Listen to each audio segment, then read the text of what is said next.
Yeah, she's here. Okay. Hello. Perfect.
Good afternoon, everyone. My name is Rachel Rose Jackson from Corporate Accountability, and I have the honor and privilege of facilitating today's side event called Climate Just Pathways to Real Solutions and Real Zero. We have a very wise, brilliant, and amazing lineup of folks with us here today to share their experience, expertise with you. I hope you'll join me in welcoming Maureen from FASE, Brazil, who's joining us on Zoom. You'll see her momentarily. We also have here with us Dil from FICOFUN. Next to her, Peg from EPN. Wendell, who is a climate change policy analyst, and Tatiana from INESC, or the Grupo Carta de Belém. You'll have lots of time to hear from our panelists today. Hopefully we should have some time for questions as well and a dialogue with all of you. But thank you for being here and for taking the time during, I guess, what can only really be called the Bonn madness. Somehow somebody told me it's only Thursday today, which I am still trying to figure out how that's possible. But alas, here we are.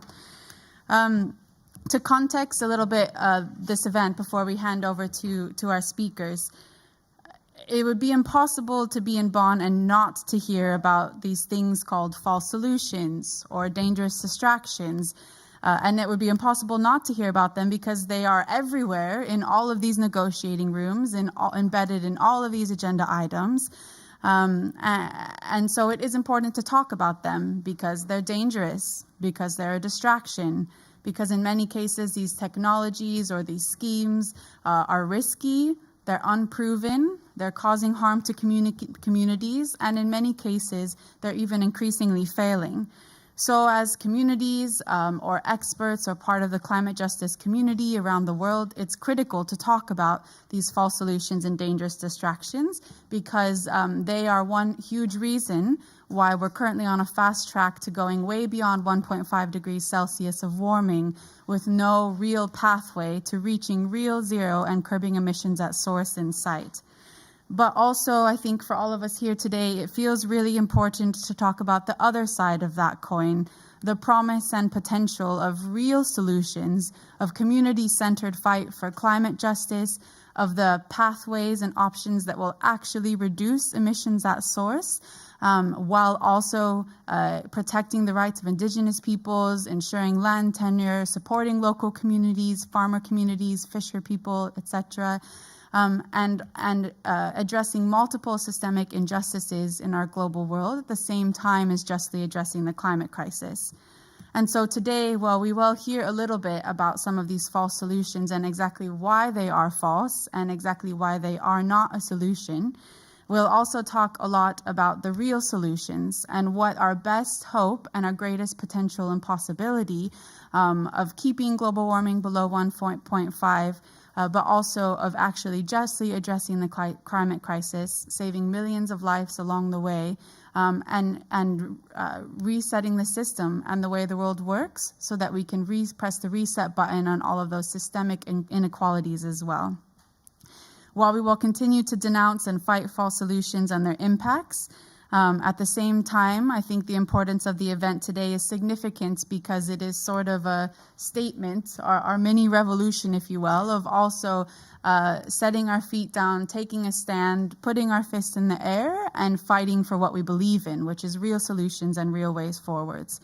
So here we are today to try to begin this phase of keeping up the critical fight against stopping false solutions and the harm that they cause to communities and ecosystems, but also moving the discourse and the dial more towards real, gender-just, community-governed, rights-based solutions as our one and only pathway towards real zero and towards addressing the climate crisis. So we have with us online Maureen. I'd like to ask you first to sort of kick us off in the grounding of the world we don't want.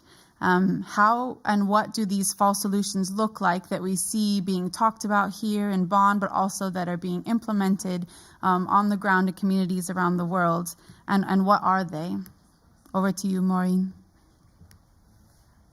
Hello, everybody. I'm happy to be with all of you, even if it's remotely. And thanks, Rachel Rose and Global Forest Coalition and all the organizations that made this debate today. That's a very, very important debate. We don't see as many debates talking about real solutions here in the side event, so we have to push this issue because it's a very important to show that there is different opinions about how these schemes of market mechanisms that bring as main solutions to face the climate crisis. So to understand how these mechanisms is arriving at this point in the implementation of Paris Agreement, it's important to come since the beginning when these mechanisms start inside the climate negotiations. So we'll talk about the Kyoto Protocol that established the mechanisms of flexibility related to the goals that the North countries, the industrialized countries, have to achieve during the period between 2008 and 2012. So they have top-down targets, and these countries, at the same time, have these mechanisms of flexibility to achieve these targets and reduce the emissions that the commitment in the Kyoto Protocol. So after this point, we have three kinds of mechanisms that have been established during this period. And this, even if it's not a very good success related to the reducing emission, as civil society already push and make a lot of criticize about this flexibility because they're avoiding the countries to really do the commitments based on the historical responsibility, common but differentiated responsibility. At the same time, this model, this attitude, was used to be replaced and reformed, but in the same way inside the Paris Agreement.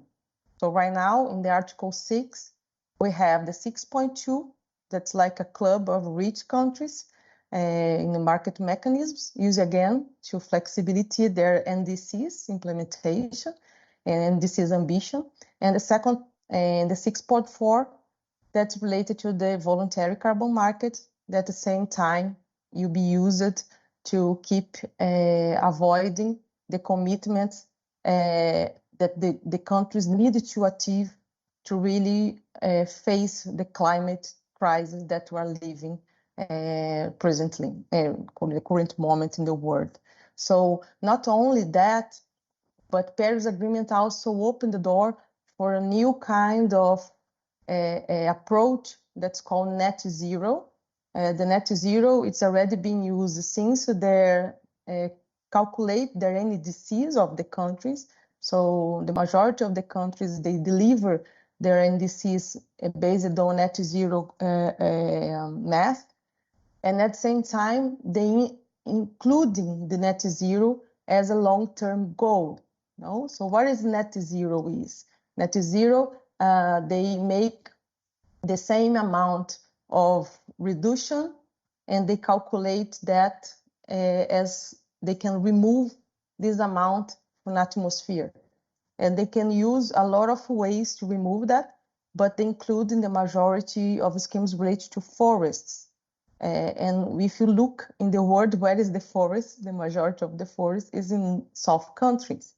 So it means that a lot of new projects, a lot of ways that use in South countries to also they have a double responsibility, because they have responsibility to implement their NDCs, and now they have also the responsibility to reduce the emissions for the net zero goals from rich countries when they use these forests as removals to do this calculation, the equality between these goals of net zero, these goals from 2050, and these neutrality commitments that they're bringing to the Paris Agreement. So what you take from that, and I have only 80 minutes, so I don't have too much time to push the explanation, is that all of this, it's pushing more the South countries to be responsible to face the climate crisis, but to have to take that the main topic the countries need to face is the fossil fuels model. So if you think about that, around 80% of the emissions is related to the fossil fuels exploitation, how you use only the forests in the global south to face the problem? So this math doesn't make any sense. So for us, it's totally a dangerous distraction that these countries and these governments are pushing, instead of they bring to a main solution to face the real crisis. And we talk about, because there is solutions, no? One of the main solutions that what always talk in Brazil is give their indigenous people and local communities their rights for their lands. Because you know that where there is protection of forests and biodiversity around the world is in areas where there is a traditional and indigenous people in their land. So this could be one of the main solutions that to be delivered, and also to avoid the conflicts between the agribusiness, the mining companies, and all other big infrastructures proposals that come to the territories and push up their indigenous peoples out of their lands. And the other issue that I always bring is how can you change the model of production, distribution, and consumption based on a huge agro-industry chain that provocates not only a lot of all the emissions that you saw and the impact of the forests and the peoples in the forests, but at the same time, it's not able to face the huge poverty and inequality that the world are facing right now. So all these issues is not disconnected to the climate crisis, and it's very important to understand how the financial system is pushing all these fake solutions as the main solution of climate crisis. It didn't give space to organizations, to indigenous organizations and local communities to bring to this UNFCCC debate the real solutions that can real face and will achieve this real zero. So I don't know if Rachel Rose, please tell me about my time, if you already have some minutes, if not, because you have about 1 more minute for this first round. Okay, and since you just gave us that teaser of real zero, Maureen, I'm wondering if you want to briefly illustrate. You talked about how these false solutions are a barrier to just action. So can you give us your very quick thoughts on what is real zero and how does it remove the barriers to these real solutions from taking hold?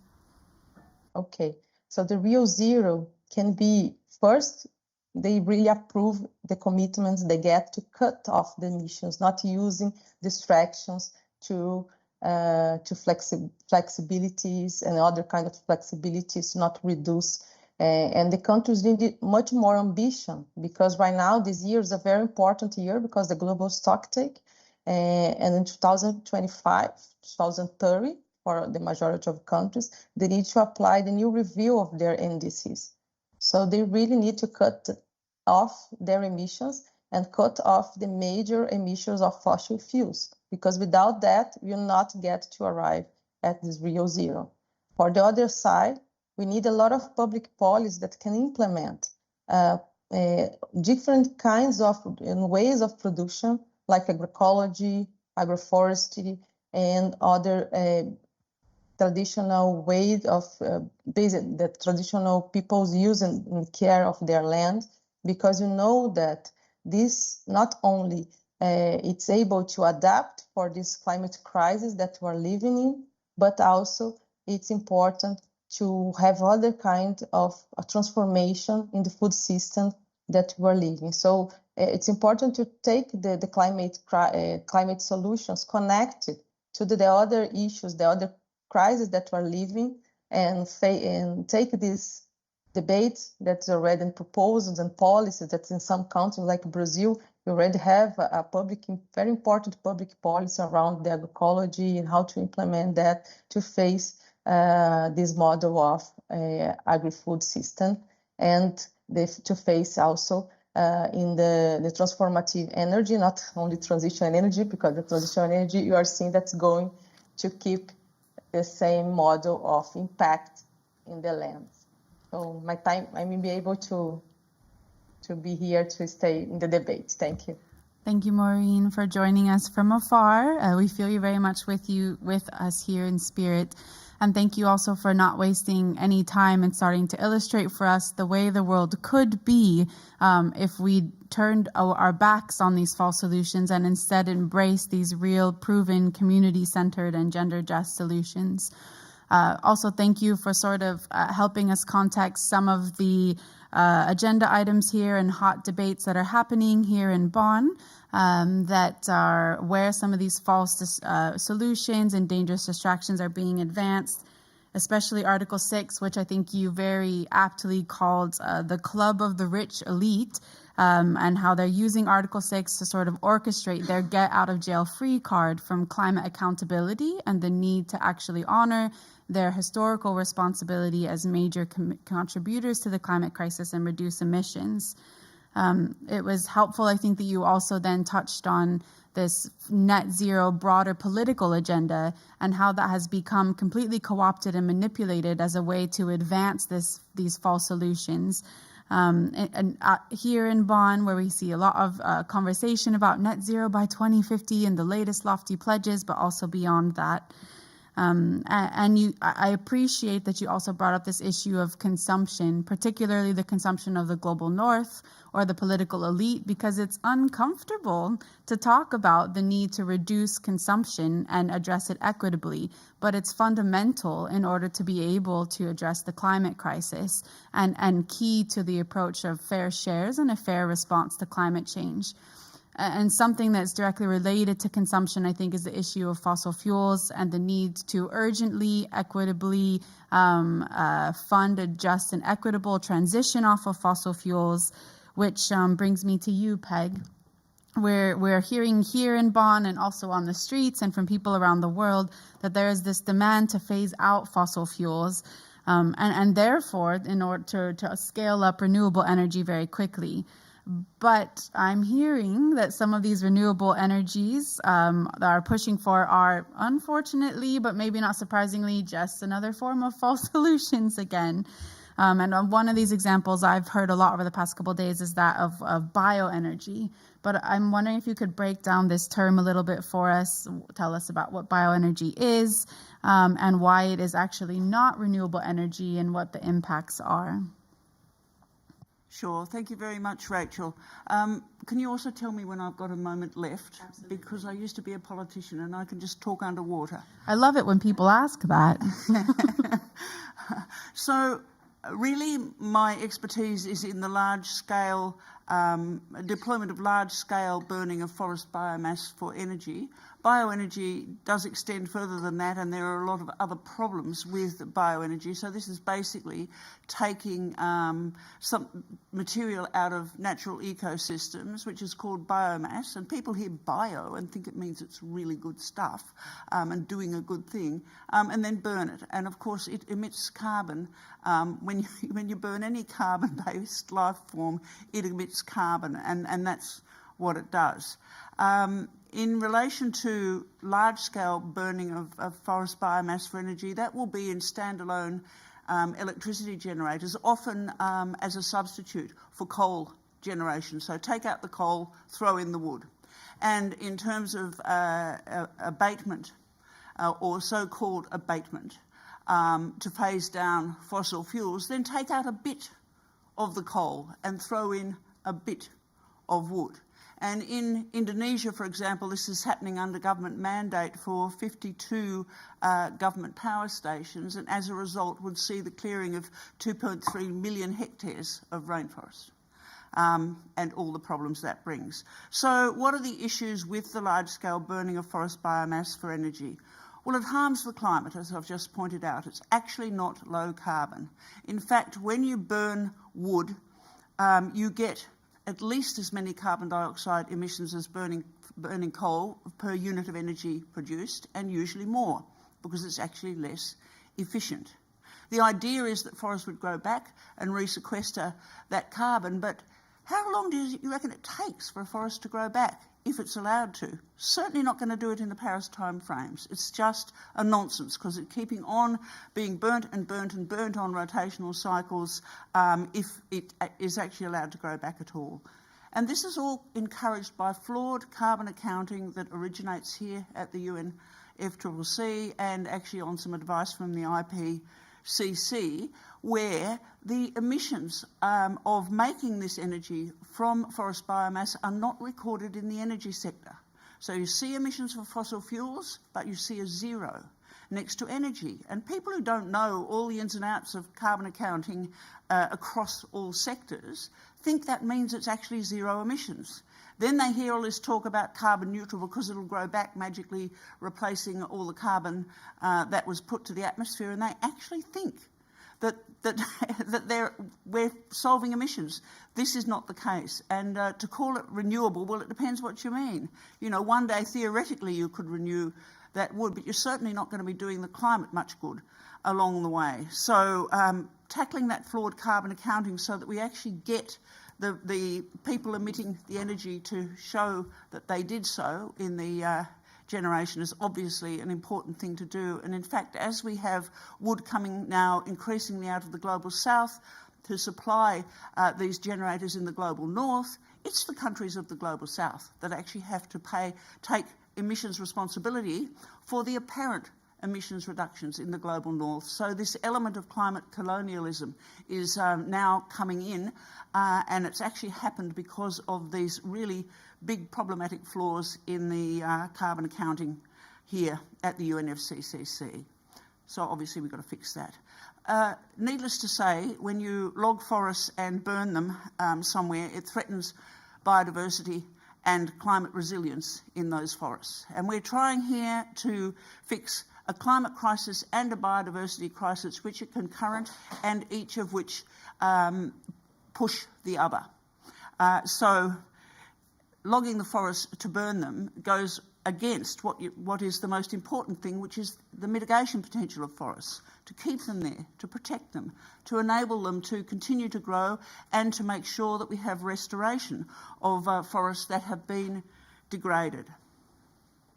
It harms people too, because as you know, on the front lines, when forests are taken into production and logged, it's generally an industrial model, and it can exacerbate conflicts over land and forest resources and land grabbing. And we have a number of instances coming up now of that. And that, of course, threatens the rights, the interests, the lives and the cultural values of Indigenous and tribal peoples and local communities, as well as, for example, in Europe, threatening existing businesses that actually rely on those forest resources, because if you subsidise something, then it's going to get priority. And so some of the more solid wood products are actually having a difficulty now with competing with this stuff that's just getting burnt. It harms human health and well-being. How about the smoke in Canada? And we might mention New York, but actually the people in Canada are really suffering, and I'm from Australia, I know all about that from our bushfires. Really bad impacts where the wood is burnt, where the wood is taken from, and where the pellets are manufactured. So very bad for that. And then something else to think about, it harms the clean energy transition, because giving subsidies and it harms the transition because if we're going to do co-firing all over the world of coal with biomass, claiming that it's abating the emissions from coal, then what we're actually doing is entrenching coal. And rather than, it's really delaying that phase out. And it's pulling investment away from other renewables as well, because biomass energy is subsidised as renewable energy, and the renewable energies compete for those subsidies. In Japan and South Korea, the subsidies are much greater for burning forest biomass energy than they are for wind and solar. So this is really a massive problem. It's pretty clear what we need to do here. We need to understand that protecting and restoring the world's forests is a climate change solution and burning them is not. We need to understand that we shouldn't subsidise burning forest biomass at scale for energy, and we've actually just achieved in Australia a government regulation that says that native forest biomass is not to be regarded as renewable energy and will not be subsidised. It's the only country in the world that's done it so far that I know of, and Australia doesn't usually excel on climate action. So I'm really pleased to pat the Minister on the back for that one, and maybe it'll encourage him to do a few other good things. And I can go into some detail about the carbon accounting if we get a chance, but what we've really got to do is just make sure that we do change the accounting here. And there are IPCC authors now who've written a paper saying that this needs to happen, that had they been writing the rules today, rather than when they did, when they thought it was all about, small scale bits of household heating, they would have been written entirely differently, so that we didn't have this business of apparently zero emissions driving the forest biomass burning juggernaut. Thank you. Thank you, Peg, for also bringing to our attention this fraud of bio. I mean, we hear bio and we all think, oh, climate friendly, save the earth. But in fact, there's, as you put it so aptly, there's nothing climate friendly or planet saving about growing trees and then chopping them down and burning them. You would think that would be obvious, but alas, here we are. And I also really appreciate you bringing up this issue of abatement, because it's something that's suddenly become the new word here at Bonn, hasn't it? Where we're hearing, and we can phase out fossil fuels. We'll have a abated fossil fuel use, which does not mean we're about to justly transition off of fossil fuels. What it means is we're going to continue to burn fossil fuels, and we'll fake account for it somehow by either using CCS technologies or bioenergy or some of these other dangerous distractions Maureen talked about. And I don't know how you all feel, but I sometimes feel like I'm going crazy when I'm here, because I think, how is it possible that we're all talking about these things that sound so nonsensical, like somehow developing technologies to suck things out of the air that we don't even know if they're going to work, or even fantastical, but maybe everyone here has degrees from Hogwarts and I'm the only one who doesn't. But it's always very astounding to me how simple and rational these real solutions are, and how wild and airy-fairy these false solutions are, yet these are the things on the table displacing the real solutions. And I appreciate you talking about how not to treat forests. And Wendell would like to turn to you now to also speak a little bit about how to treat forests as it relates to responding to the climate crisis and reducing emissions. So could you tell us a little bit about the benefits of forests for climate mitigation and what a real solutions approach, not a bio approach, to forests would look like? Thank you. Yes, thank you. Thank you for giving me the floor. So obviously, and several speakers have already pointed to that, forest protection, forest restoration are an important part of the solution, both in terms of mitigation, because forests are both a source but also a potential sink for CO2 and other greenhouse gases, but also in terms of increasing adaptation and resilience. So it's important to see both, but I'm going to address the mitigation part, not saying that the rest is less important. Forest protection can be up to a quarter or can provide up to a quarter of the solution to deal with the dwindling carbon budget that we have. And just recently, well, yesterday, a number of scientists came with an update of the latest IPCC report in which they indicated that even with a 50% chance, which is a 50% chance to make it, but also a 50% chance not to make it, to limit temperature rise to 1.5 degrees, the remaining CO2 budget would be 250 gigatons of CO2. And that 250 remaining budget with current emissions would be gone by the end of this decade. So really, we're dealing with an extreme urgency, and forests can play a role, but it plays a role on top of the urgent, immediate starting of a phase out of all fossil fuels. And that's something that will need to be decided here in the UNFCCC as soon as possible, and definitely by the end of this year. So I think that's an important message. Protecting our forests cannot replace the duty to deal with fossil fuels. That needs to be done urgently and immediately in a way that is, again, equitably, etc., etc. Previous speakers have referred to that. But forest is important on top of that. And first and foremost, what we need to do is to protect forests.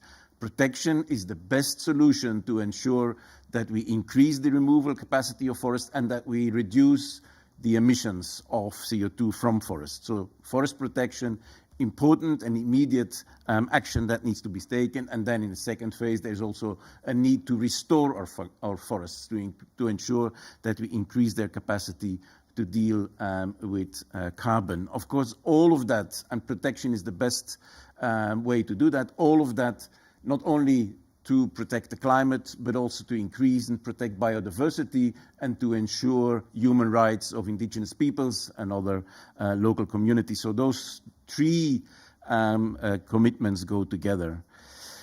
And the tools for that are clear. The tools are to increase the amount of forests that are under a protected status. And that's what has been agreed at the last COP of the CBD, is to increase that amount of forest protection. And an addition to that is that not only giving them a protection status, but also ensuring that indigenous people's land rights and rights to these forests are being recognized, have proven in several studies to be the best way to conserve those forests and the best way to ensure they play their role in mitigation. Now, that's the general part. Where I want to talk about is also the role of northern forests, northern boreal and temperate forests, which are an important part of the forest debate that is a bit overlooked within the UNFCCC process, because most of the attention goes to developing countries' forests, to tropical forests, through the REDD+ financing agreement, etc., which is all very important.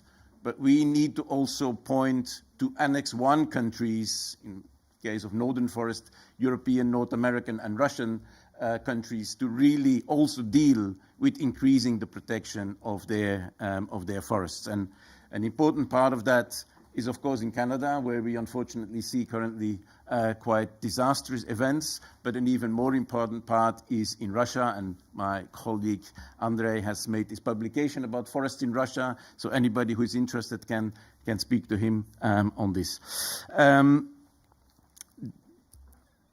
Important to speak about northern forests because they are about 43% of all forests, but they have almost half of the carbon stock, so it's very important in terms of carbon storage.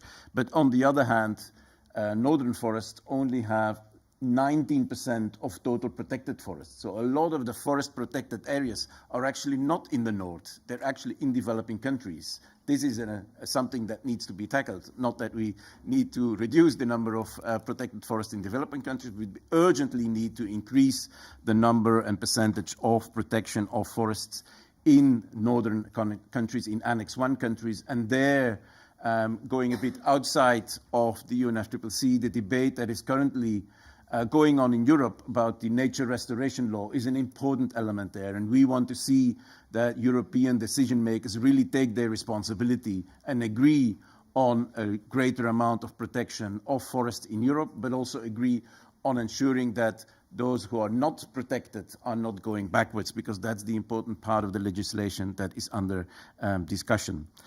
Similarly, we see that overall accounted carbon removals, and again, Peg has already illustrated that there's a number of question marks around accounting methods, but still, for the accounting that is currently happening, we see that the removal capacity of forests in Europe, North America, is actually going down.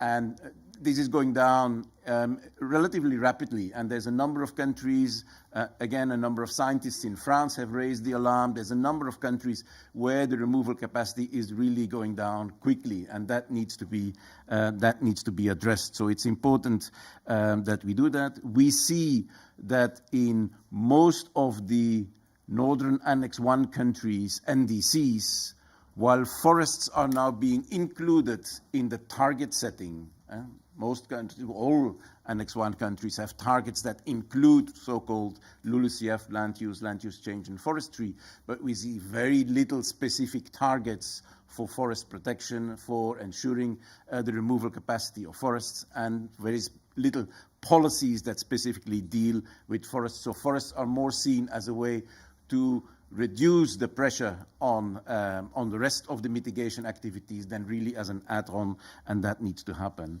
And maybe to close off, I think finally again coming back to the process here, what is urgently missing is what we call the operationalization of Article 5 of the Paris Agreement. Article 5 of the Paris Agreement specifically deals with protection and restoration of nature-based contributions to the Paris Agreement.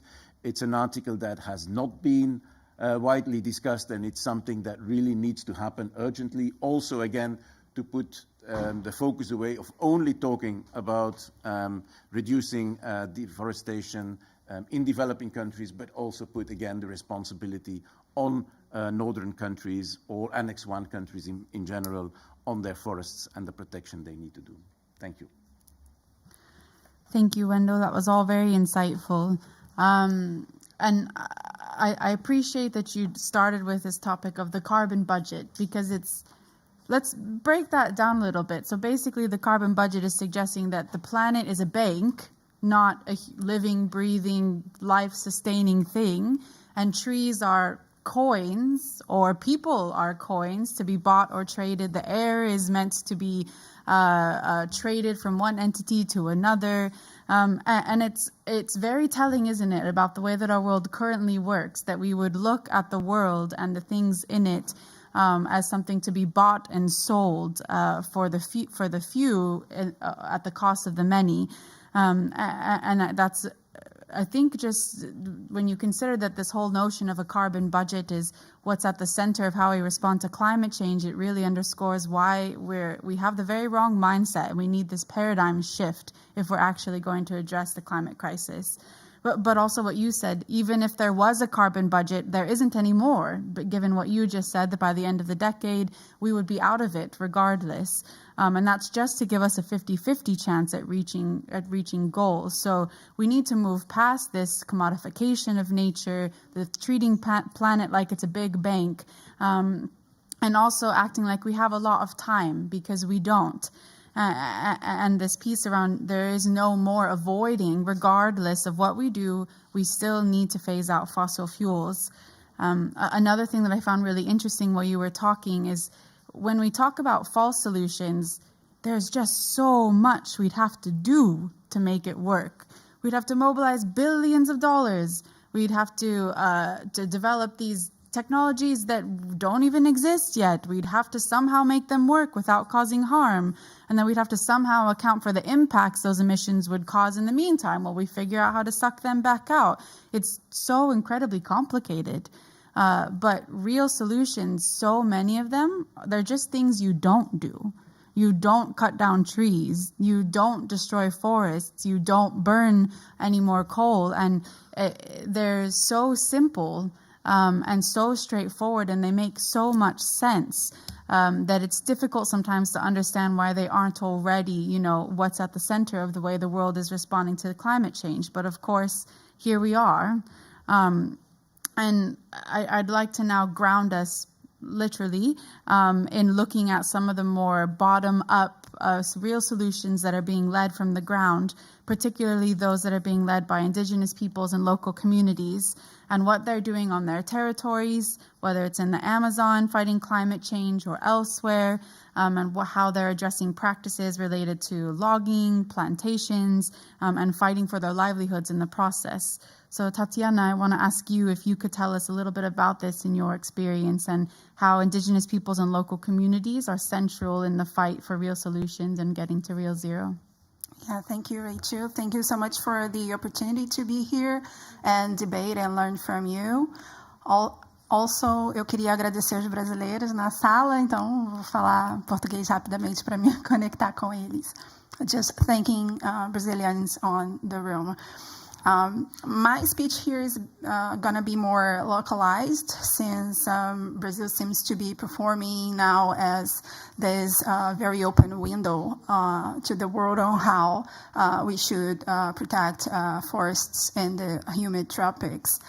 Also, it is necessary to say that I'm going to talk from the point of view of what's going on right now in Brazil, and that I'm talking about the Brazilian Amazon and not from the Pan-Amazon perspective. This is a differentiation that is very important to us, since there is a lot of different Amazons and worlds inside this space we call the Amazon.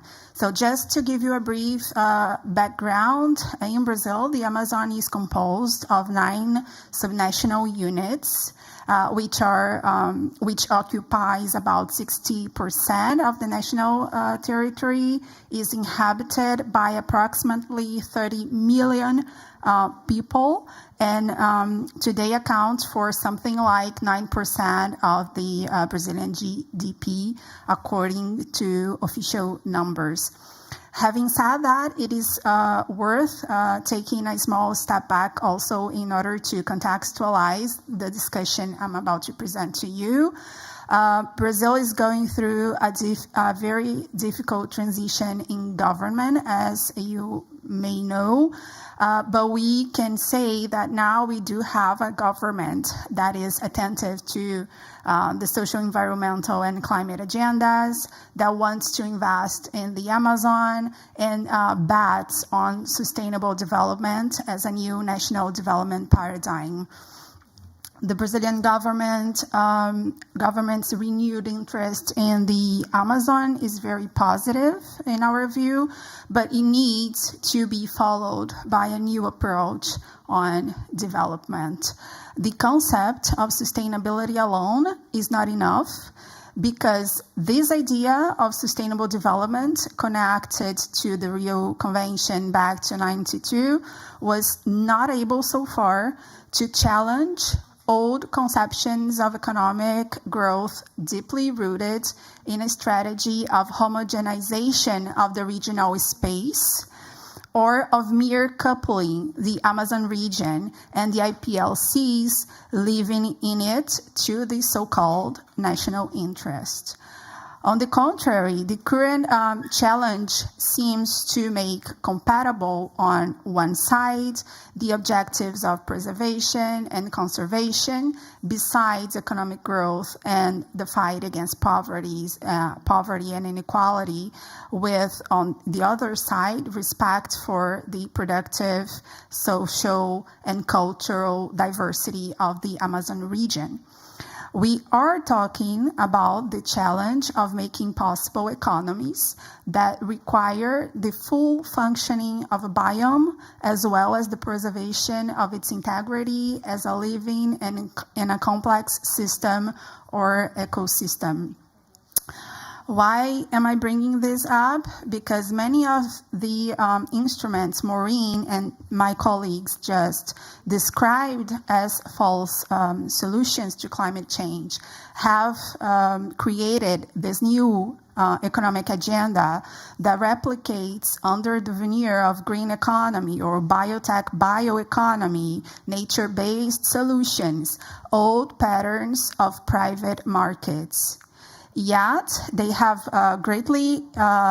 been influencing the way in which the Brazilian government thinks about climate solutions, their strategies to fight the effects of climate change, and the opportunities or incentives for IPLCs to access the resources tied to these mechanisms and thus to pursue their livelihoods, which are internationally associated with environmental preservation. So what is at stake here? It is the risk that in the name of the environment, of the climate, of development, of the right, of the fight against hunger and poverty, of the fight against social inequalities, as well as the preservation of IPLC's rights and their recognitions as guardians of an ancestral wisdom of reproduction and not destruction of social biodiversity, these phenomena are in fact deepened.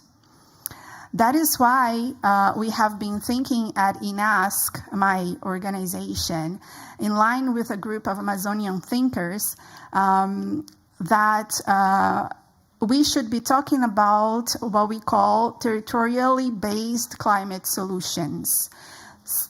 This group of professors from the Center for Advanced Amazonian Studies at the Federal University of Pará coined also a very interesting expression, which is the bioecological bioeconomy, to describe a proposal for economic development that respects the complex local economic systems and the social, environmental, and cultural diversity circulating among the various peoples of the different Amazons created by each one of those peoples. The aim of the expression is to confront the perspective of a green economy, as I said before, nature-based solutions, or even of the biotechnological bioeconomy that, far from presenting solutions from the territories, continues to be imposed from above. Therefore, to conclude, the idea of the territorially based climate solutions or the bioecological bioeconomy should respect some principles as we have been observing from the practices of IPLC. First, respect the human dignity of the political subjects that inhabit the Amazonian territories, recognizing their knowledge, their ways of doing, being, speaking, and imagining worlds. Two, to break with old conceptions of economic growth guided by an implicit strategy of homogenization of the regional spaces, of mere coupling or submission of the Amazonian region and the IPLCs to the narratives of national economic growth, meaning, for example, that the Amazon cannot be seen as a mere source of natural resources, natural capital, or environmental assets, neither to Brazil nor to the world. And third, promote a development strategy for the Amazon that takes into consideration the diverse forms of production endogenously constituted for centuries in the region, which have been, indeed consolidated alternative ways of coexistence, adaptation, and improvement of local economic systems, while also protecting the environment and the climate.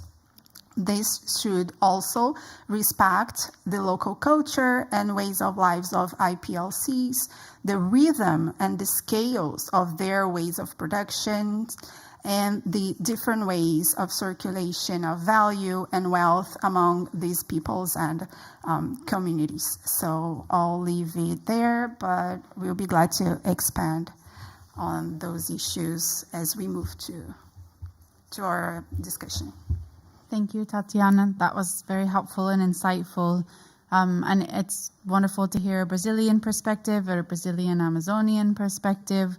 Also very timely because we have a supposed or potential Brazilian COP coming up, or what I've heard being called an Amazonian COP, which is quite interesting, isn't it, given some of the current practices in the region and some of the laws, I think, that have recently been passed. Or I think the question has been posed by some, well, we have an Amazon by the time we get to the Amazonian COP. And what happens if we lose the world's largest green lungs between now and then? So it sort of underscores just how urgent the need is to drastically change course and to have an Amazon that is breathing and sustaining life on planet Earth by the time we get to the COP at the Amazon. And also appreciate you sharing about these REDD+ projects or touching on them as I know that these projects are one of many of these false solutions that you and others have shared has caused significant harm within the region, displacing local communities, not leading to emissions reductions, not working, but in some cases, I think also leading to increased emissions, not to mention reported deaths, threats, displacements, or violence to the local communities who are trying to protect the land that's there.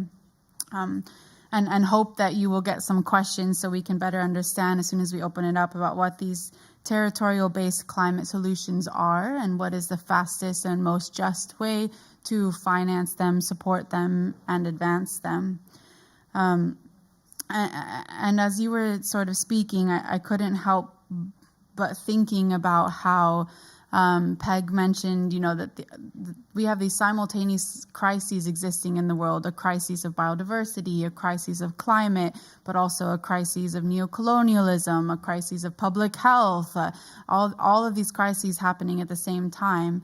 And, I think you said at one point when you were speaking about these territorial-based solutions, the image that came to my mind is we need the world to be more diverse again.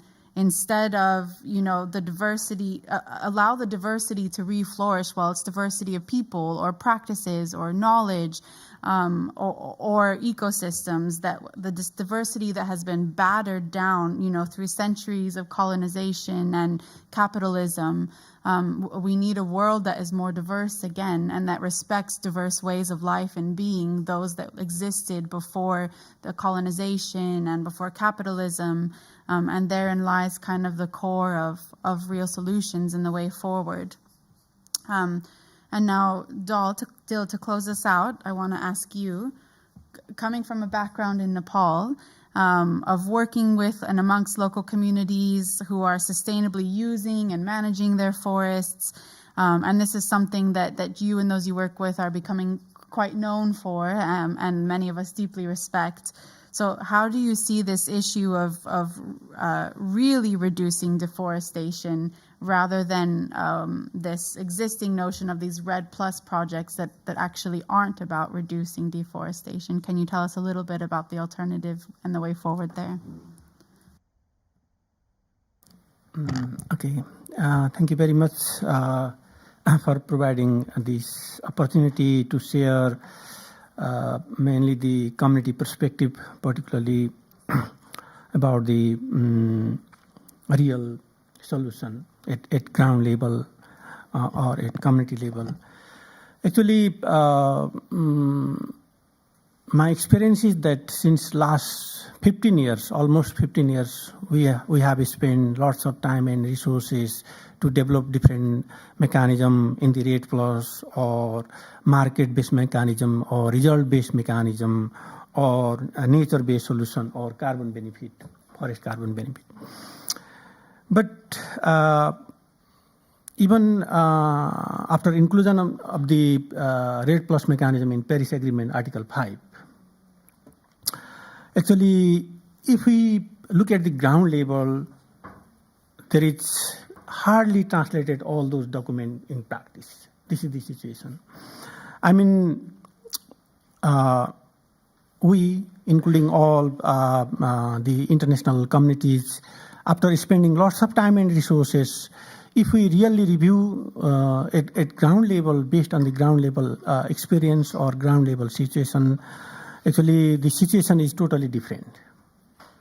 And to me, as a member of the local communities, based on my experience at the ground level, for example, in my country, government developed REDD+ strategy, emission reduction program document, benefit sharing plan in the result-based payment program, even the MRB report. But at ground level, hardly, actually the, what I can say that minimum elements of those documents are implementing.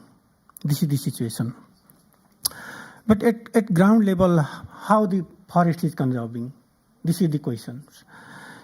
If you look at the ground level, in the context of my country and other many countries, during the decade of 90s, the deforestation rate was really very high.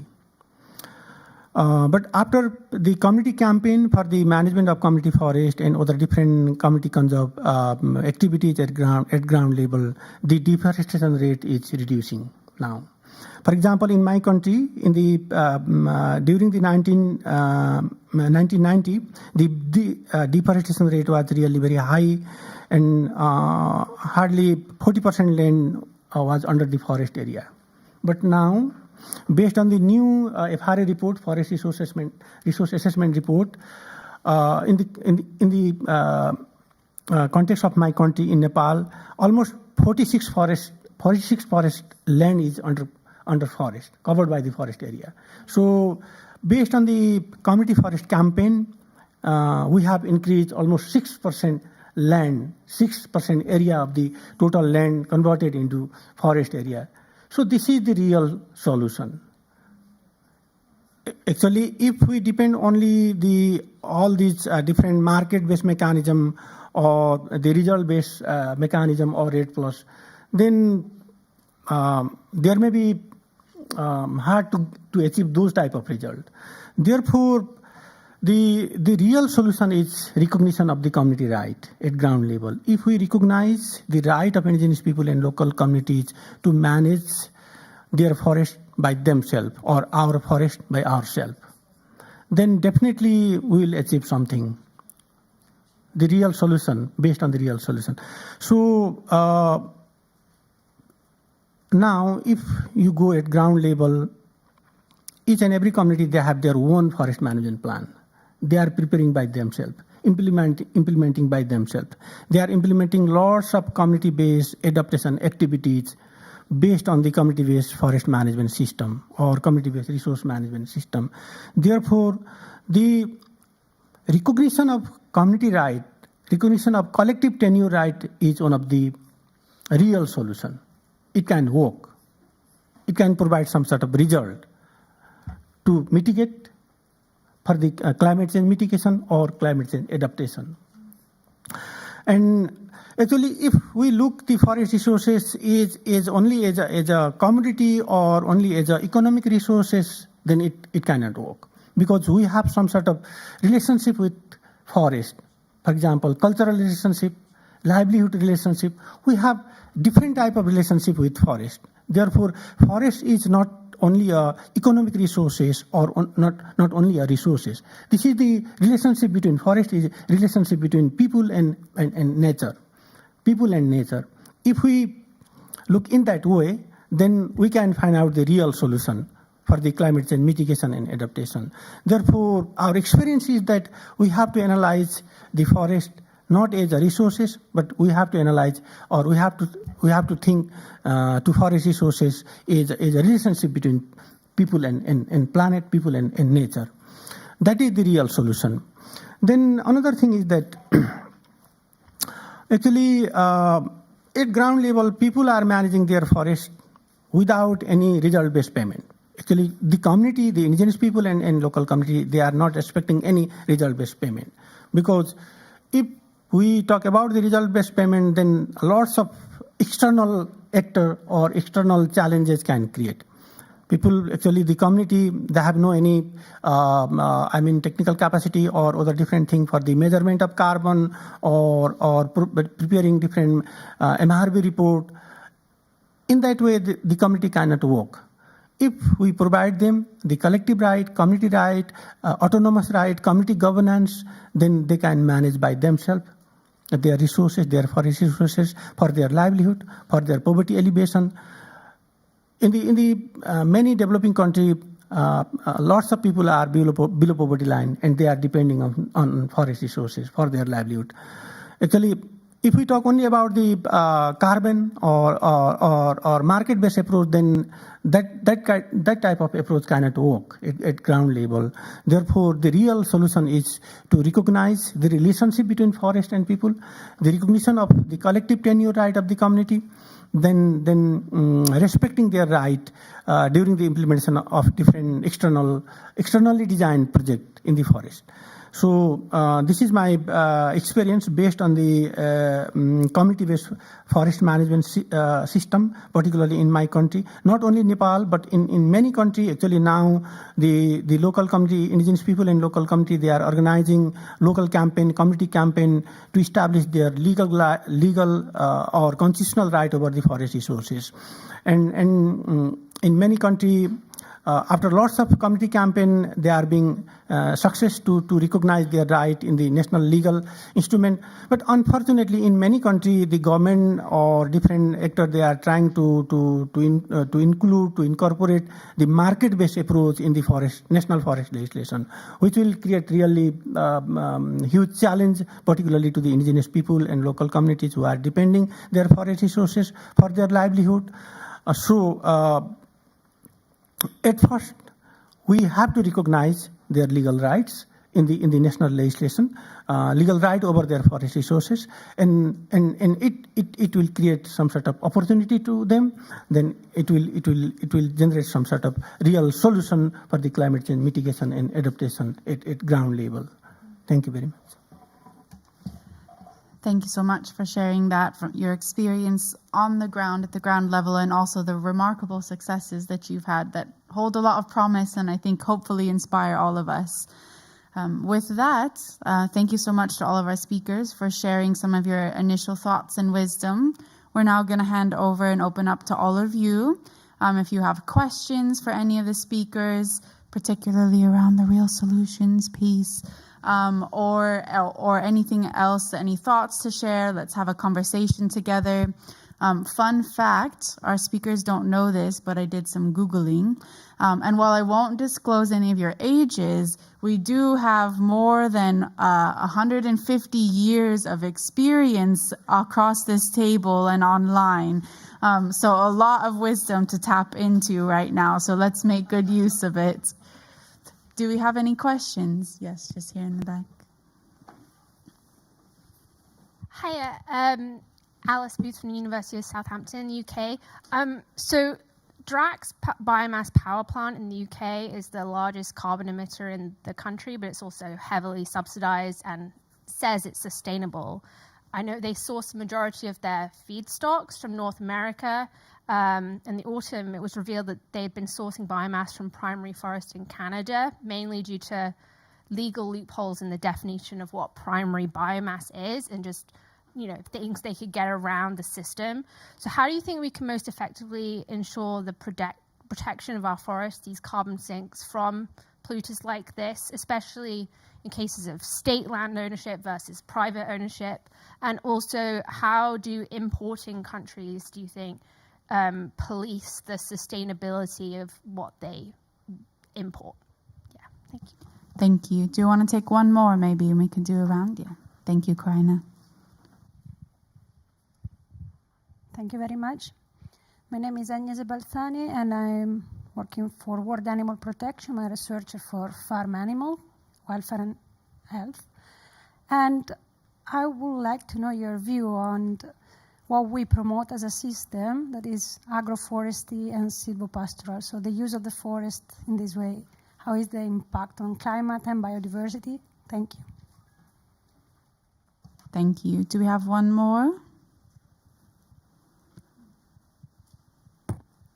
150 years of wisdom at this table. One up here. Thank you. In the front.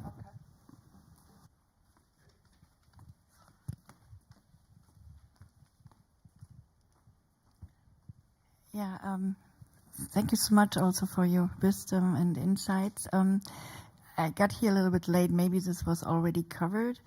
Now, a year ago, the UN General Assembly has recognized the right to a healthy, sustainable environment as a human right.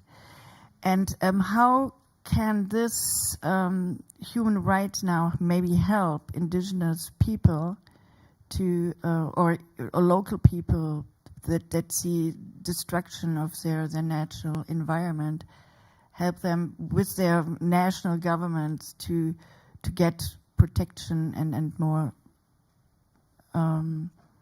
autonomy to manage their land and forest? Or is it just like something? Yeah, it's now a human right, but what does it mean when this human right is violated? Yeah.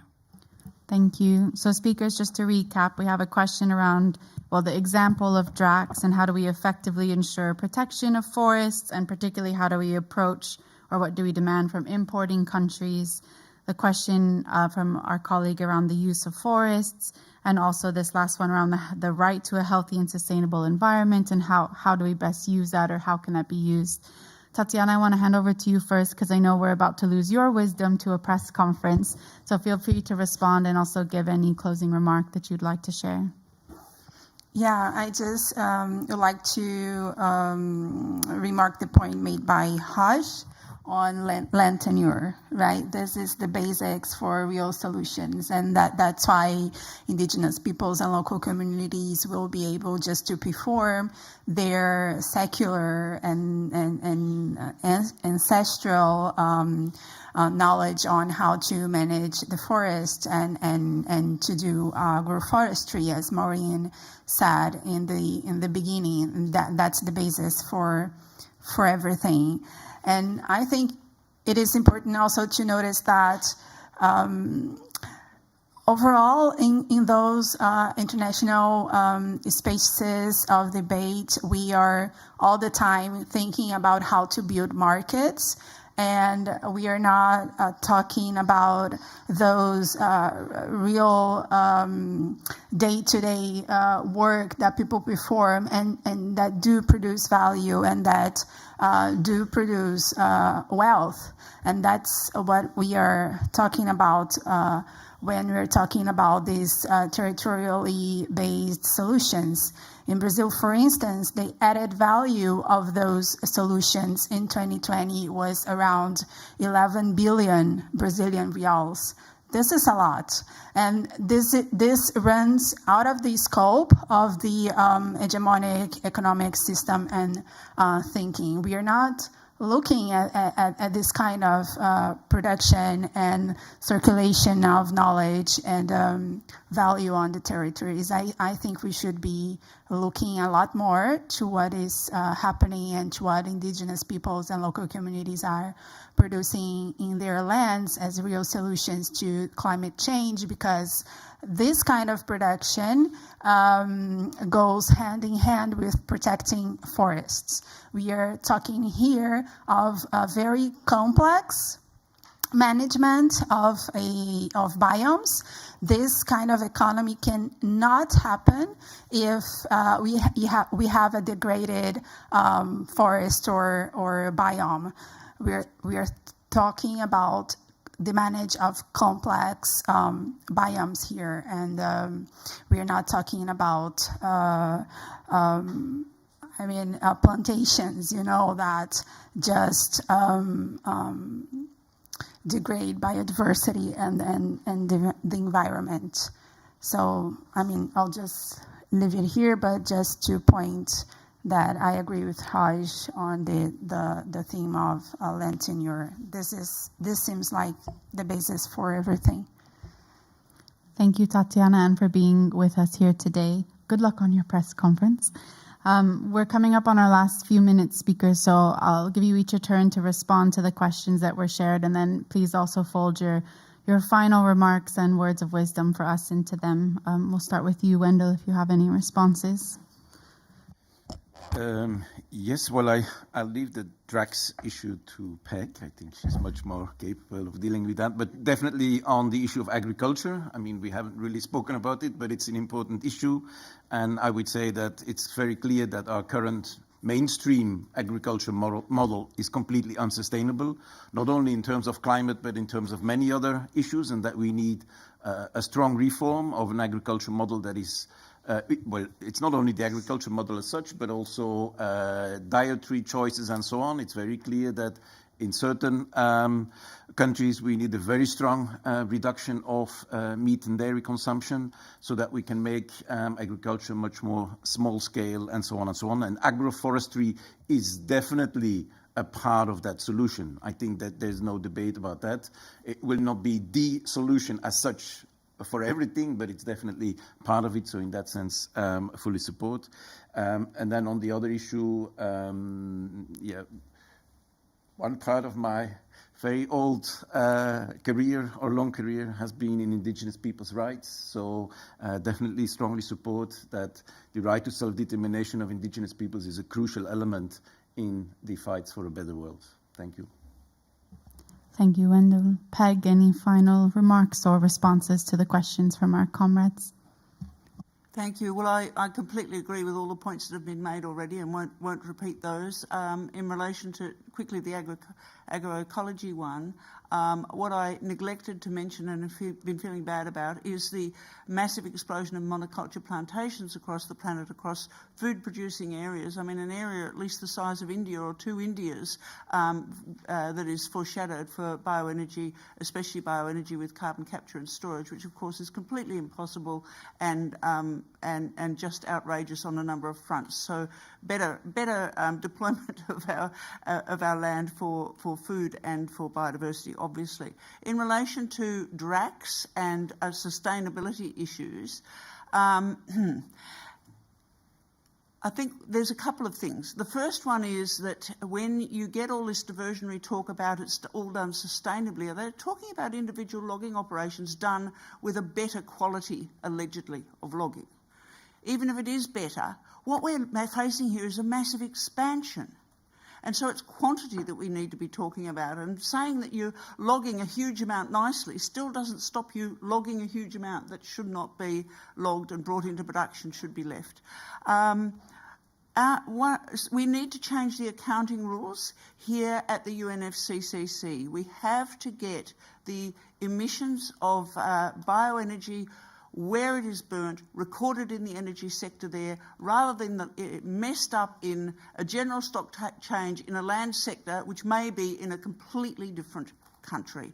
And you never actually see the emissions there. So this fact that you can't see the emissions is actually what's driving the idea that it is zero or low emissions and subsidies. So it's also the removal of subsidies that we want to see. I've got a couple of bits of information here, not huge amounts of paper, but anyone who's interested, I can get that to you.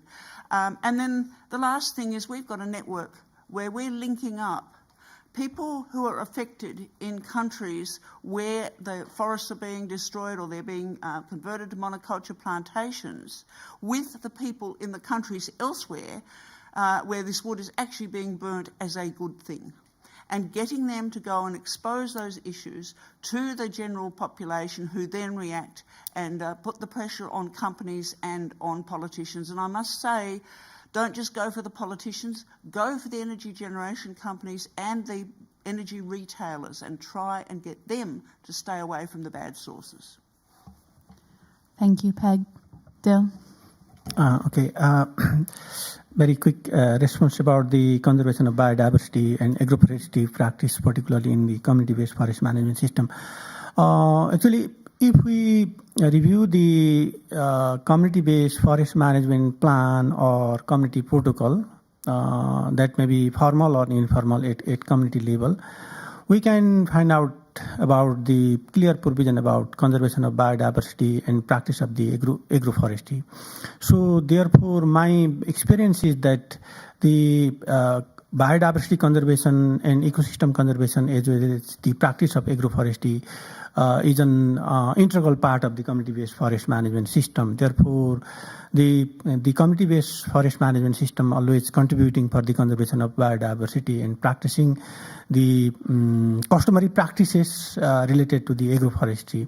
So therefore, the community-based forest management system can contribute to promote all those type of activities, mainly for the conservation of biodiversity. And about the human right, actually, my background is the environment and natural resource management law. Therefore, I have reviewed lots of legal instruments of many countries, particularly in Asia and Pacific.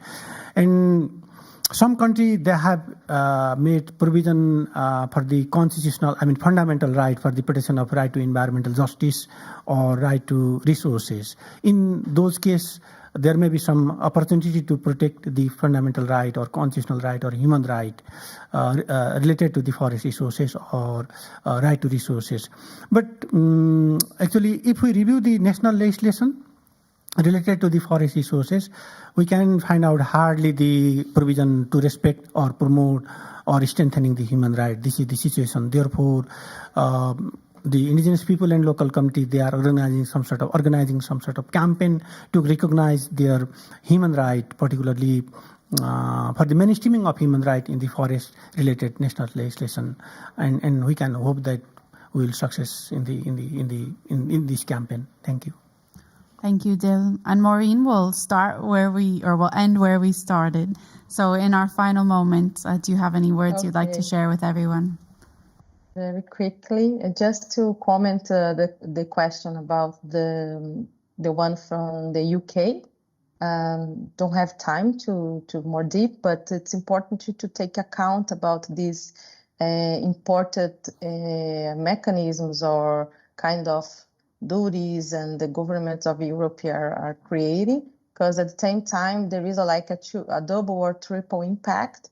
Because for one hand, these countries are transferring their polluted companies for the south. And at the same time, they create these rules to protect the north. But there is need to really don't be so controversial in these measures, no? Because it's a very impact for the economy of the south at the same time. And we really need to think about and this debate a kind of what will be a social environment integrity that also can be a way that the organizations and think about solutions, no? That you can create a way that face this debate inside of the negotiation, because the way they measure and they create proposals only based on a market mechanism, it's creating not only false solutions, but they create really architecture that used by our own countries inside of the public policies and replicate this big problem to face the climate crisis. So we have to also think about other kinds of popular instruments made by the organizations and the people from the ground, indigenous people, traditional communities, to face also this debate of the policies that can measure these things. So thank you. Thank you, Maureen, and thank you to all of our speakers for being here today to share your wisdom and expertise with us. Thank you to all of you for being here. I hope you're taking away from this what I'm taking away from this, which is that the current road we're on is a road to climate destruction, planetary death, and the death of millions of people around the world. And there is another way, and there is another road, and that road is actually the only road. And that's the road of real solutions, of real zero, of community-led solutions, gender-just solutions, of which, thanks to all of you today, we're now even more deeply aware we have many at the ready. So thank you, and thank you all for coming to this side event hosted by Global Forest Coalition, and we'll see you out in the world.